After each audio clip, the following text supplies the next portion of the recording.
নেতা এসেছিলেন প্রফেসর ইউনূসের সাথে দেখা করতে।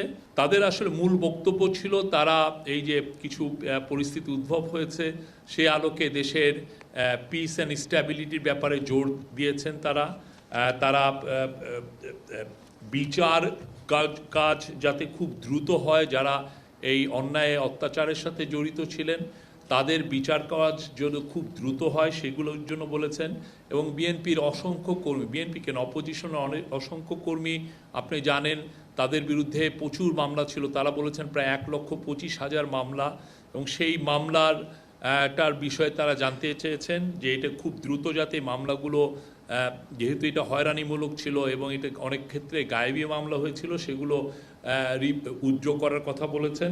অপারেশন ডেভিল হান্ট শুরু হয়েছে, তারা বলেছেন যে এখানে যেন কোনো হিউম্যান রাইটসের কোনো রকমের কোনো ভায়োলেশন না হয়।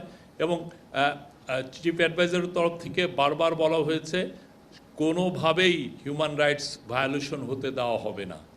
যারা অন্যায় অত্যাচারের সাথে জড়িত, যাদের এগেনস্টে সুস্পষ্ট অভিযোগ আছে ক্রাইমের, তাদেরকেই এই অপারেশন ডেভিল হান্টের আওতায় আনা হচ্ছে, তাদেরকে আইনের আওতায় আনা হচ্ছে। এই ব্যাপারে আমরা খুবই সিরিয়াসলি মনিটর করা হচ্ছে। কোনো ধরনের কোনো হিউম্যান রাইটসের কোনো ভায়োলেশন আমরা চাই না হোক এবং হবেও না। আর বিএনপির তরফ থেকে ইলেকশনের বিষয়ে বলা হয়েছে যাতে তাড়াতাড়ি ইলেকশন হয়। প্রফেসর ইউনূস বলেছেন যে অবশ্যই উনি এই বিষয়ে পুরো কনসেনসাস কমিশনের কাজটাই হবে এই বিষয় নিয়ে তাড়াতাড়ি কাজ করা। এবং এটা আপনারা জানেন আমরা এর আগে তো দুটো টাইম দিয়েছিলাম। হ্যাঁ, একটা টাইম হচ্ছে এই বছরের ডিসেম্বরের মধ্যে, আর একটা পরের বছর জুনের মধ্যে।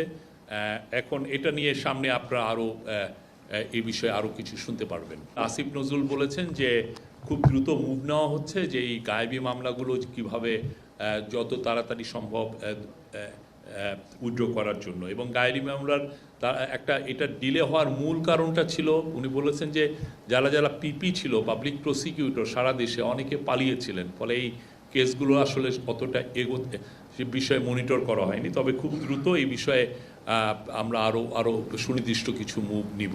বিএনপির তরফ থেকে পূর্ণ সমর্থন, যে রিফর্মের ব্যাপারে পূর্ণাঙ্গ সমর্থন দেওয়া হয়েছে ফুল।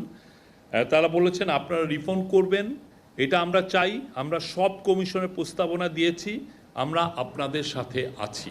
স্থানীয় নির্বাচন নিয়ে তেমন একটা কথা হয়নি। জাতীয় নির্বাচনে ওনারা তো চাচ্ছেন যত তাড়াতাড়ি সম্ভব, এই ডিসেম্বরের মধ্যেই চাচ্ছেন। যে সমস্ত বিষয়ে আইনগতভাবে আমরা মেজার নেওয়া যায় আমরা কিন্তু সেগুলো মেজার নিচ্ছি, আমরা কিন্তু বসে থাকছি না।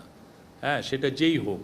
তবে একটা কারো এগেনস্টে যদি সুনির্দিষ্ট আইনের ভায়োলেশন করার কোনো অভিযোগ থাকে অবশ্যই আমরা মেজার নিচ্ছি। বিএনপি স্ট্যাবিলিটির দিকে জোর দিয়েছে, আমরাও বলেছি যে আমরা স্ট্যাবিলিটি চাই। আপনি জানেন প্রফেসর ইউনূস এই বিষয়ে খুব স্ট্রং স্টেটমেন্ট দিয়েছেন, এবং এর ফলে দেখেন ওনার স্টেটমেন্টের পরে দেশের শান্তিটা আবার ফিরে এসছে। আমি বলবো যে কোনো ধরনের আমরা তেমন কোনো এই মানে ভ্যান্ডালিজম আমরা দেখছি না।